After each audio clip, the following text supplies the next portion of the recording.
I said to God at one point, why are you doing this? Am I going to die? That's what came to my mind. Am I going to die here? So my story's different, and some of you might be tempted not to believe it, but as real as I'm standing here, it happened. I said, this flu should be better, but I'm worse than it when it started. Well, as a nurse, I did not want to go to the ER. You don't go to the ER unless it's truly necessary. So I received a call from the ER. It said, you need to come back right now. Your blood cultures are positive. I called Ron. I said, I'm going to the hospital, and I think I'm going to get admitted.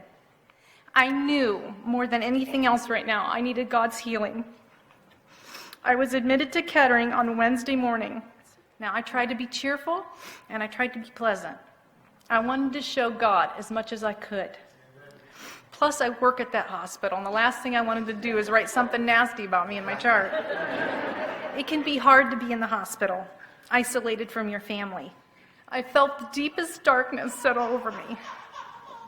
Thoughts were coming hard and fast. You could die in here. But I pleaded with God as I never have before in my whole life.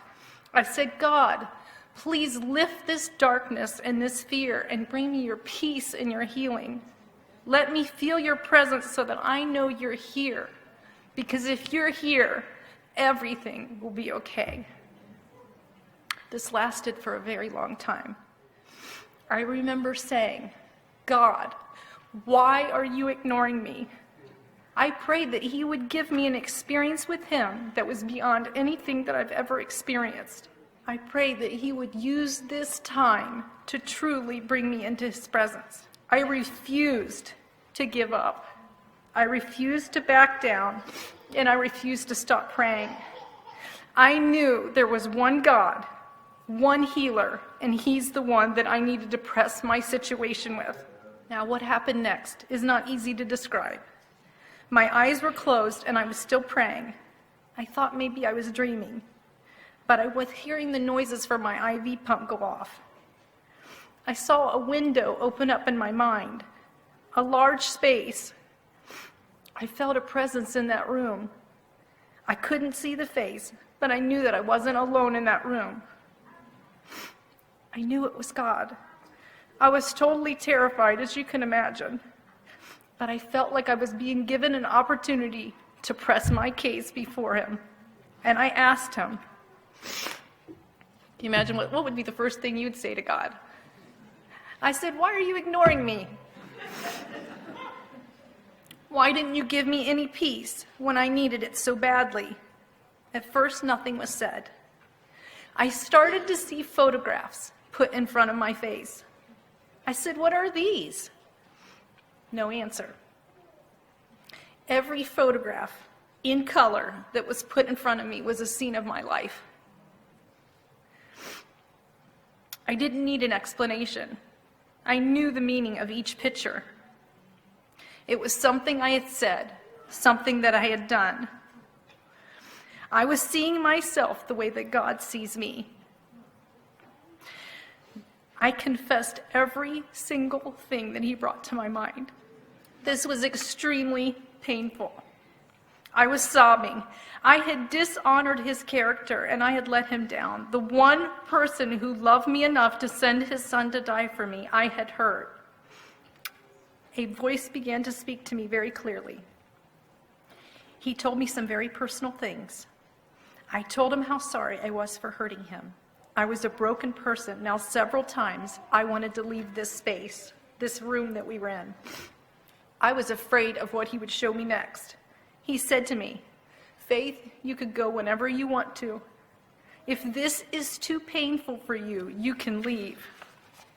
And I said to him, I said, God, you're the one and only God. There is nowhere else for me to go. I would rather be the mercy in the hands of you who love me than of the evil one.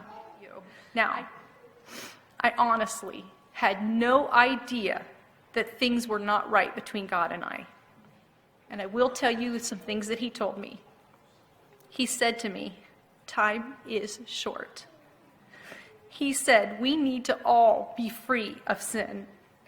He told me that he would heal me, but it wasn't because of my prayers. He told me he was going to heal me because of the prayers of a friend. He told me that he had the right to take my life from me or give it back.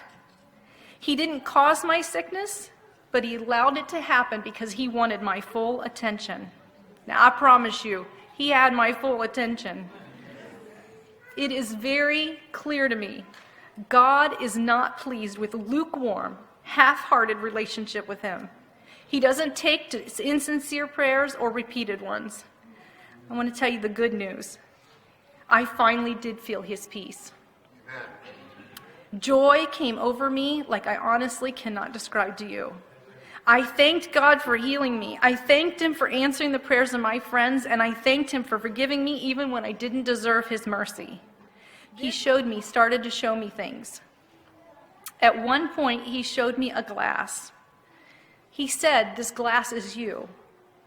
It needed to be cleaned and emptied of self. Then I saw a pitcher with water in it. He says, "I'm going to pour my Holy Spirit into this glass until it's overflowing." Once this glass is full, he told me to look through the glass. He says, once you look through this glass and people look through it, they won't see you anymore. They're going to see me. Amen. Now, please know that I am not a special person. I am a big sinner that God showed mercy to.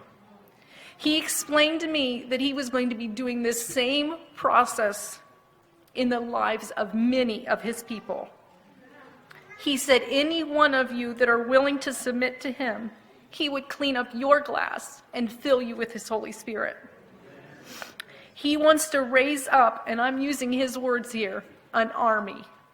I wrote it down because I didn't want to forget that he said it. He said, "I'm raising up an army of clean vessels who will perfectly reflect me."